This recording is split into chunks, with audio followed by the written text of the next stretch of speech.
first introduce the treasurer of the Big Sky Passenger Rail Authority, Jerry McDonald, our director from Sanders County, Montana, who has done the heavy lifting to make this next segment a reality. So, Jerry.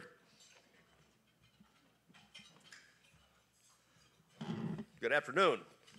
I usually deliver a different set of statistics, but in preparation for introducing our guest host, I'd like to just draw some rail statistics that some may be interested in about the national railways of Ukraine.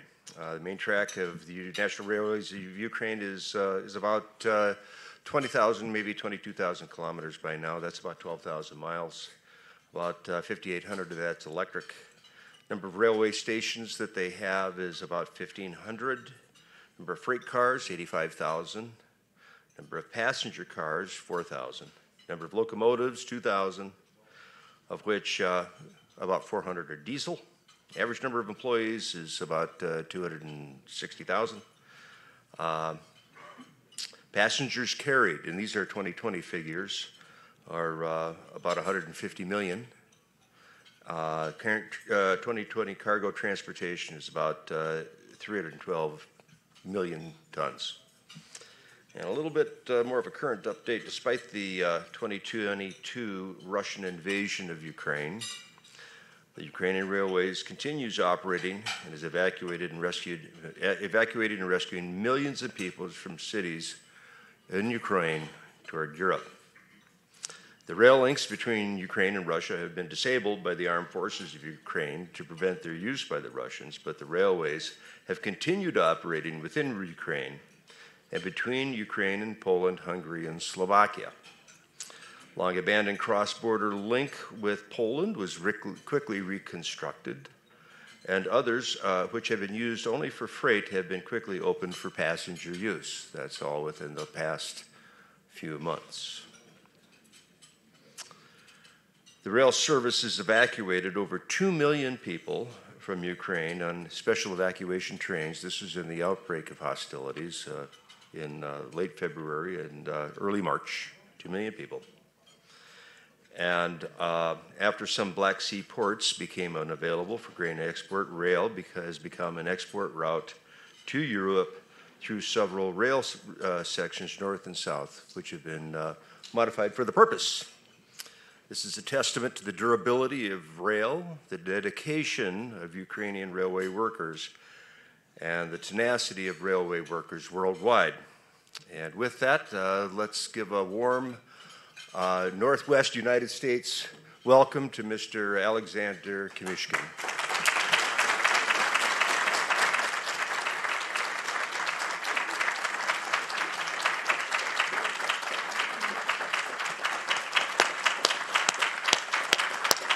Jerry, ladies and gentlemen, it's an honor for me to present what we're doing here in Ukraine during this war. And indeed, while hearing to the figures you mentioned, Jerry, I was quite surprised. I don't believe so far that's about our country, about our railway. Indeed, we strive to survive, we strive to live even under constant shelling and keep running on schedule.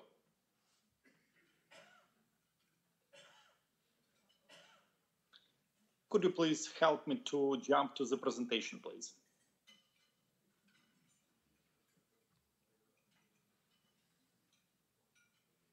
The presentation is up, sir.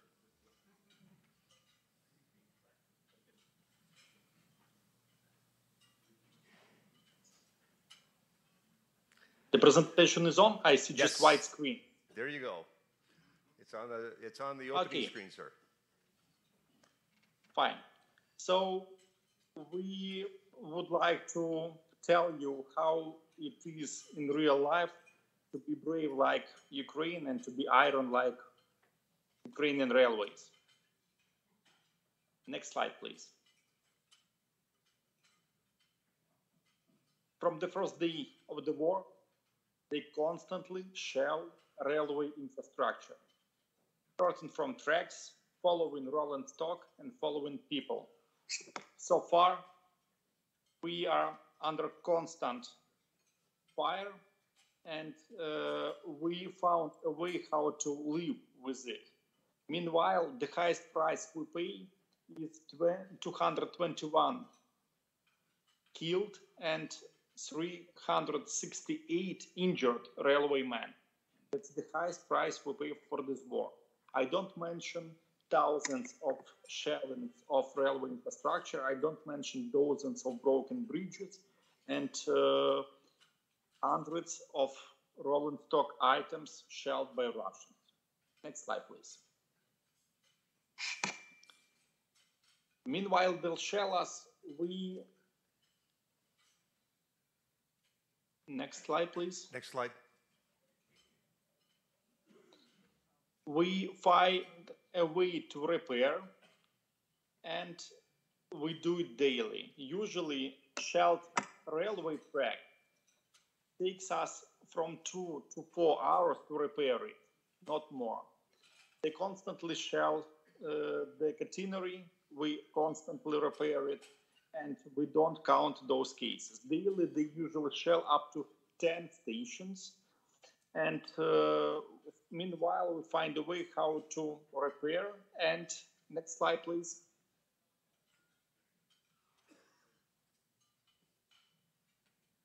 And keep running. From the first day of the war, we evacuated 3.8 million people inside the country and 600,000 people outside of the country. We found a way how to deliver about 200,000 tons of humanitarian aid, starting with passenger trains, following freight cars, and we do run cargo. You know, probably we are cargo railway. Cargo is the focus for us. Before the war, we've done 700,000 tons of daily load. Now we have about 40% of that, but we keep growing monthly, and that's the main focus for us now. Next slide, please. Running on schedule is something we focus on. For us, it's important to live under the war, but not making the war an excuse. We strive to perform the schedule.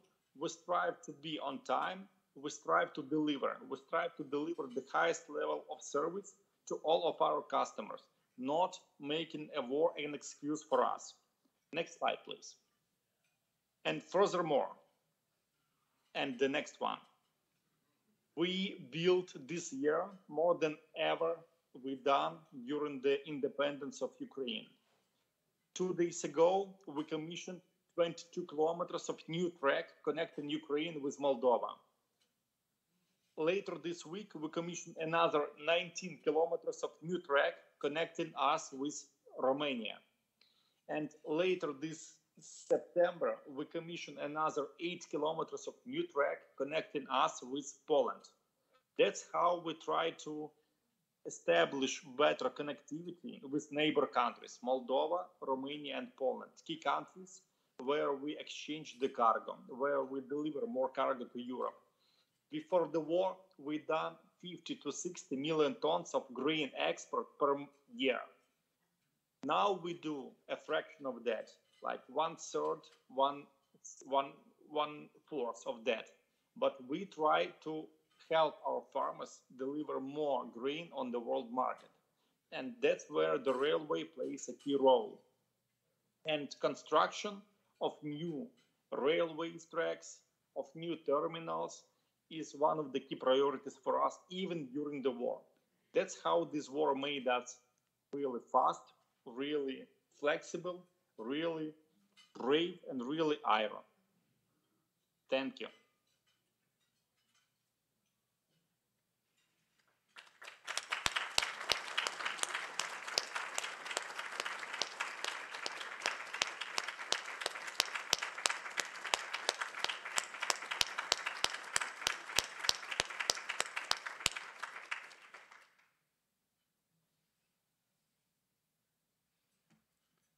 Jerry, any questions? Certainly, I believe there are a number of questions, and I think one of the first questions may be from one of our national passenger railways senior managers, Is Al Calvin available? Al? Yes, here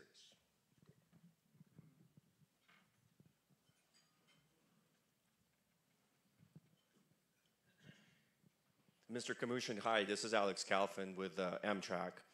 And first, by way of background, I was born in Odessa, Ukraine. I still have family there. Came here in 1992. What you guys are doing is short of a miracle. It's unbelievable to see how everyone has got together and are working under extreme conditions. And I think for all of us here, so this is not a question, it's more of a comment and an observation. I think for all of us here in this room, what's incredible is we often talk about the importance of inner-city passenger rail just as a mode of transportation, but it does so much more. You have a situation where the railroad is stepping up in Ukraine and is moving passengers under the worst conditions and saving lives. And I think it's evident.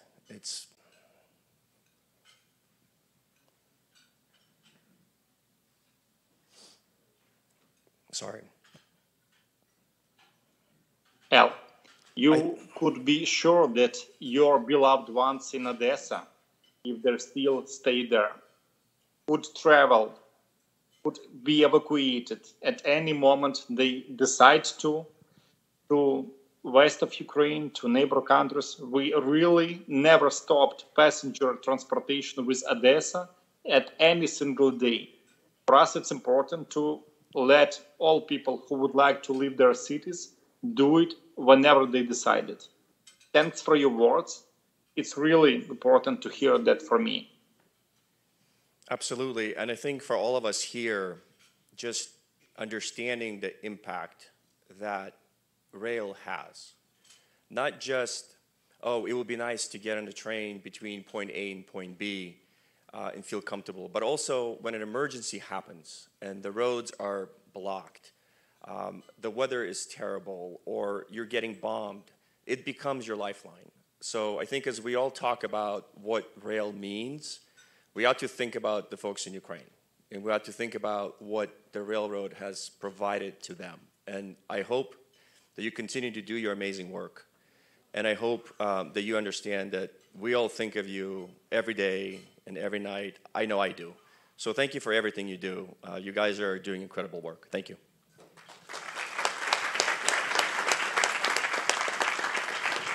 Al, you know, everything you mentioned, bad weather, challenge, and all the rest, it's something which happened with us this February. But meanwhile, you know, as we say, that during the peaceful time, we are the backbone of economy. During this war, we became the backbone of security.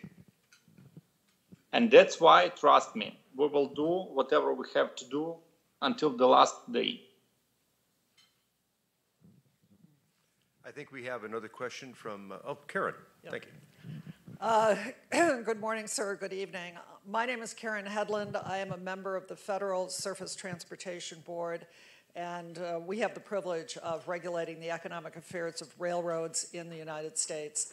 And you should know that you are continually on our mind, and we are working with our domestic railroads to make sure that they continue to do their job in terms of exporting grain this year, because we're aware of your limitations. And if there is anything that we can do, and we are working with groups here in the United States to help your efforts, we will do that. So thank you very much for calling into this conference, and it's a real privilege to talk to you today.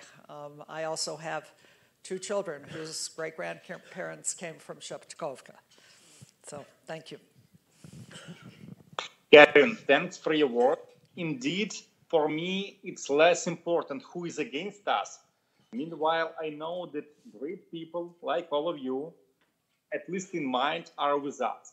For me, it's more important who is my ally than who is my enemy. Thanks for being with us. Thanks for standing with Ukraine.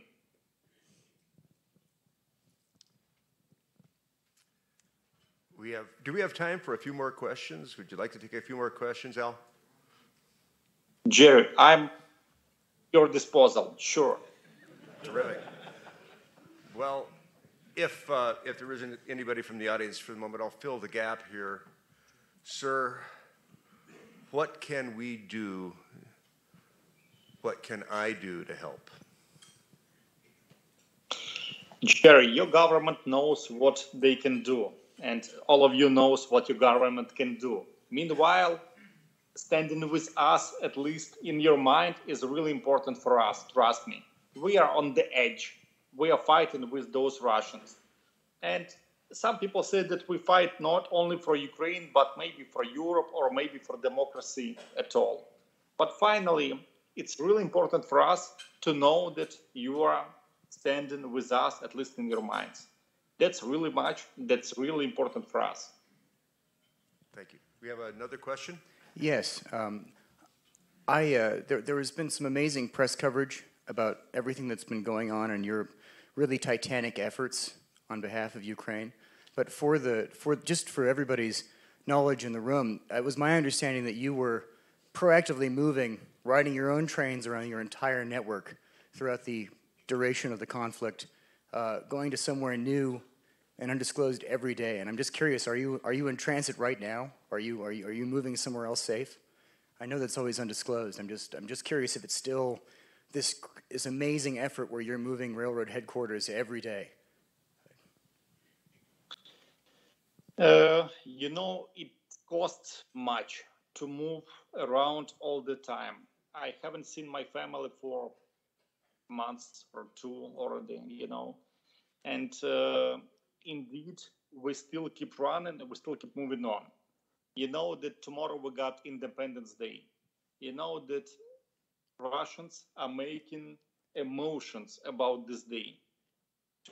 Tonight I'm spending my night not at my home again, and that really what makes me feel wrong, feel bad, But finally, we are fighting for our country, and I will do whatever I have to do, as well as the whole company behind me, to live until the victory day.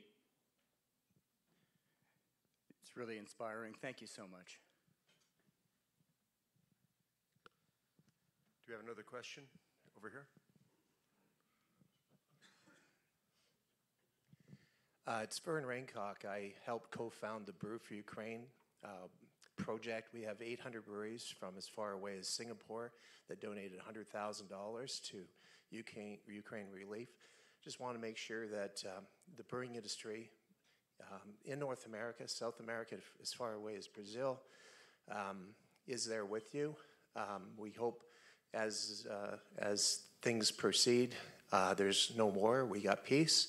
So we're here to resist what's going on, and we're here to basically thank you very much for your ongoing support for your country, and we're here with you. Thank you. Thank you, and I'm really grateful indeed for every mind, for every post in social media, for every dollar you pay to help Ukraine. That's really, really much important for us.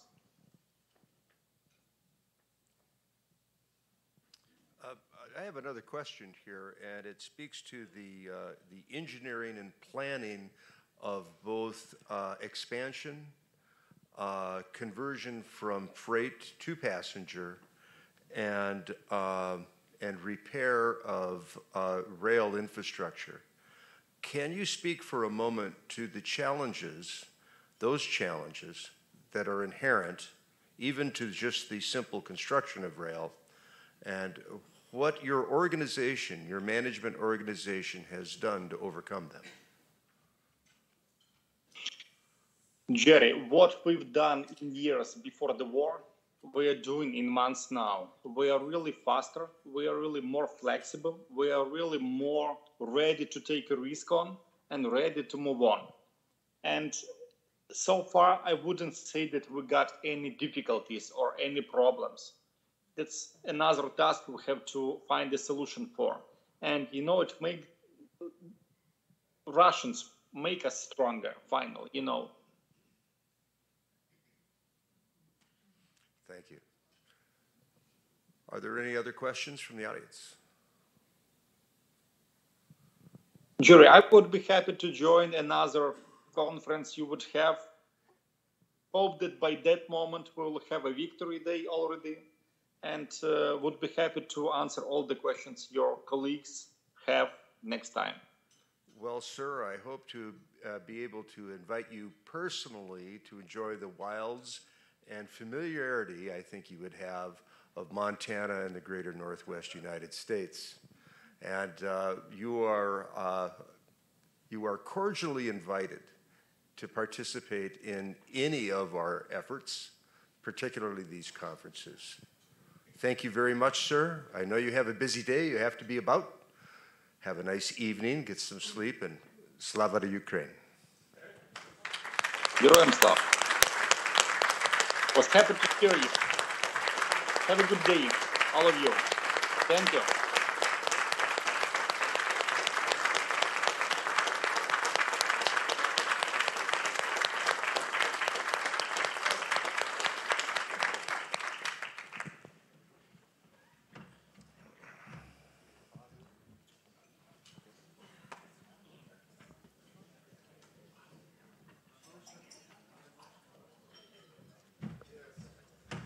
All right. Thanks, Jerry, for all of your work on that. What an inspiring story for us, and a testament, again, linking to our theme for this particular summit. Together we can do this. So one additional little lunchtime piece that we will present to you before you then have a break to finish up lunch and join us at 1 o'clock for the next session is a recorded message from Oregon Representative Peter DeFazio. In retrospect, after having viewed his message, I think we need to get him out here to this region of the country to show him that there is some bipartisanship still alive in this country and in this region. And I think I will also show him the video from the North Dakota governor to help reinforce that bipartisanship still exists. So with that as a preface, I will let our good folks over there in the corner queue up Representative Peter DeFazio. Well, welcome to the Northwest Passenger Rail Summit. Wish I could be there with you, but unfortunately the congressional schedule mandates otherwise. This is an exciting time for rail advocates. In the Investment and Infrastructure Jobs Act, we have the largest single ever investment in a passenger rail in the history of the United States of America. It's not everything we need, not as much as I proposed in my bill, but it's a hell of a lot. Now, obviously, a significant portion is going to go to Amtrak. They're going to get new power, they're going to have new trains, essentially. Amtrak is looking at new city pairs and new routes around the country. And then, of course, the northeast corridor needs a tremendous amount of work. The tunnels under the Hudson, we're finally moving ahead with that. The others are they're decrepit. And then there's a tunnel in Baltimore has to be replaced, built in 1872. We had great engineers then, but things don't last forever. But beyond that, there is a heck of a lot of money for higher speed rail around the nation. And we've got to grasp this opportunity. Now, there are barriers, obviously. If you're looking at high-speed rail, we always have issues with greenfield projects, which of course California has seen with their proposed project. You know, the railroads control, unfortunately, virtually all the right-of-way in the country for rail, except in the Northeast corridor. And it's very difficult to get them to cooperate, coordinate, share, or let us utilize you know, excess capacity that they have, excess right-of-way.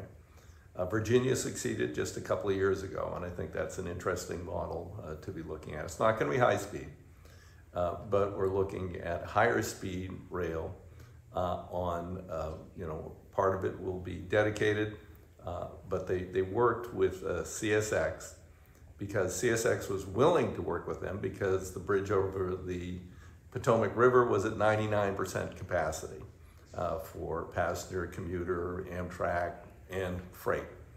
So Virginia said, we'll build a new bridge over the river if we can access this right of way with you, and we can go from DC to Richmond and do it, way more quickly than it can be done now. They look at this as a tremendous opportunity. That project is going ahead, and that is a potential for higher speed, and that's what some of our city peers will work best with. High speed, obviously, as I said, has more obstacles. And then even getting to higher speed in other parts of the country needs more cooperation from the freight railroads, who've been fighting bitterly since they were obligated to give Amtrak preference when we took over their common carrier status. I'm hoping in September, and I'm hoping that you and others will reach out to members of Congress to give the Surface Transportation Board new tools to deal with the issues of freight versus passenger on existing rail, and also hopefully induce them to cooperate on perhaps using excess right-of-way for new dedicated routes. There's phenomenal opportunity out there. We need to roll this money out as quickly as possible. The Federal Railroad Administration is gearing up. They've never had this kind of money before. But we need to be pushing now, putting forward proposals, and getting as much done as we can definitively, before the Biden administration's term ends, not knowing what the future holds. I've got to say, unfortunately, most of my Republican colleagues seem to hate passenger rail.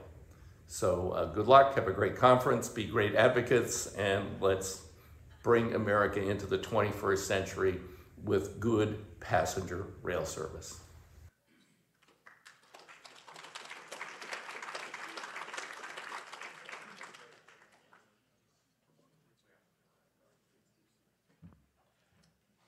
As I say, we're going to have to get Mr. DeFazio out here to Montana at some point. So take a little bit of a break, and we'll see you back here at 1 p.m. sharp.